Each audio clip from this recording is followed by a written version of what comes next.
आप सभी का स्वागत है। आप देख रहे खबर समय जगत और मैं आपके साथ जया वाजपेयी। करुणा धाम आश्रम के पीठाधीश्वर सुदेश शांडलिय महाराज 6 दिसंबर से दूसरी बार मां नर्मदा परिक्रमा यात्रा शुरू करेंगे।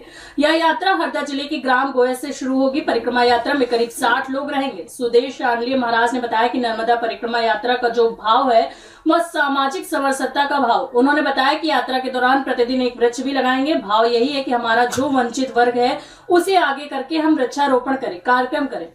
वहीं नर्मदा परिक्रमा में होता है कि अन्न की भिक्षा अवश्य लेना चाहिए। हमारा प्रयास रहेगा कि हर दिन एक घर से अन्न की भिक्षा लेंगे। यह यात्रा करीब 3000 किलोमीटर की रहेगी। इस दौरान उन्होंने कहा कि सामाजिक समरसता का अगर हम कहें कि हिंदू राष्ट्र की ओर पहला कदम है तो यह गलत नहीं होगा। अगर हिंदू राष्ट्र बनता है तो इसमें राष्ट्र का कल्याण ही होगा। जहां जहां हिंदू बाहुल्य है वहां भय नहीं होता। अगर भारत हिंदू राष्ट्र बन गया तो भारतवर्ष भय मुक्त हो जाएगा। नर्मदा की संपूर्ण परिक्रमा 6 दिसंबर से गोयत, ग्राम गोयत, हरदा जिले से प्रारंभ हो रही है और करीब हम 60 के आसपास लोग हैं जो मां नर्मदा की परिक्रमा करेंगे।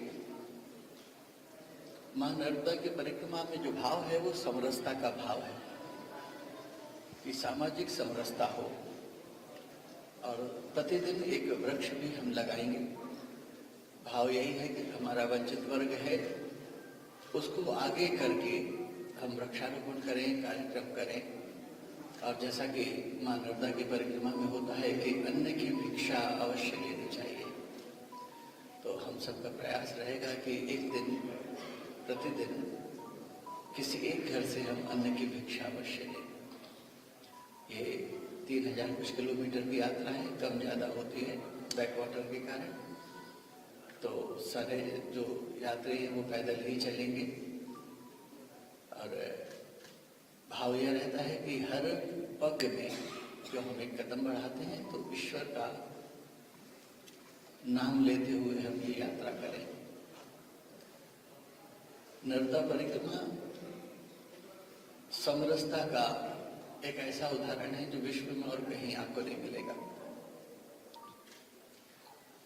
जब यात्री पहुंचते हैं आश्रम में, स्थान पे, किसी व्यक्ति के यहाँ, तो आप ये मान के चलिए कि वहां सबसे पहला प्रश्न आता है, वो ये आता है कि कितनी मूर्तियां हैं। और इस मूर्ति शब्द पे जरूर ध्यान दें आप लोग। पूछा जाता है कितनी मूर्तियां हैं, अर्थात स्त्री पुरुष का भेद समाप्त।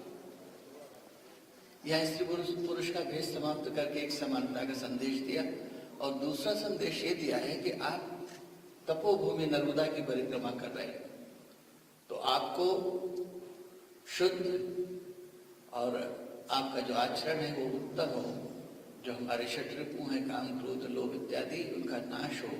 तो जब ये भावना रहेगी कि साथ में चलने वाला स्त्री या पुरुष नहीं मूर्ति है, तो एक अलग ही भाव पैदा होता है। फिर जहां जाते हैं वहां हम किसी का पूरा नाम नहीं पूछते, न वो हमारा पूरा नाम पूछता है, क्योंकि पूरा नाम पूछने का एक ही अर्थ है, जात पूछना। तो वहां कोई एक दूसरे का पूरा नाम नहीं पूछता, तो ये भेद भी समाप्त होता है। उसके बाद पंक्ति भेद भी समाप्त हो जाता है।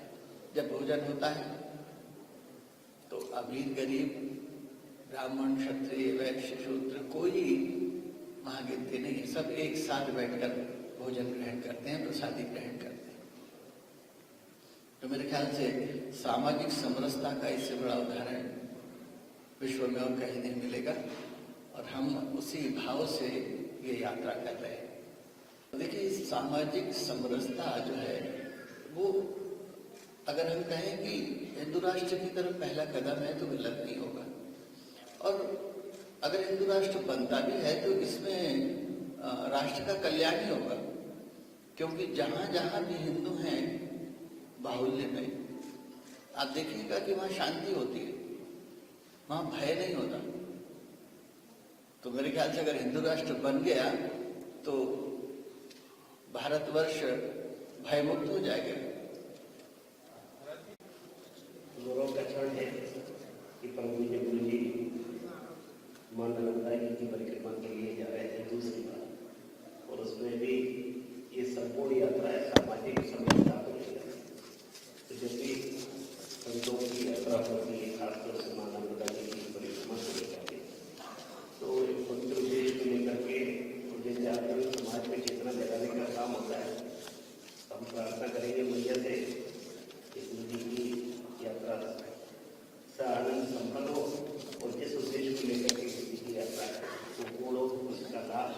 मानव जीवन की। आप देख रहे थे भोपाल से आदित्य सराठी की रिपोर्ट। इस तरह की खबरों को देखने के लिए सब्सक्राइब करें खबर समय जगत।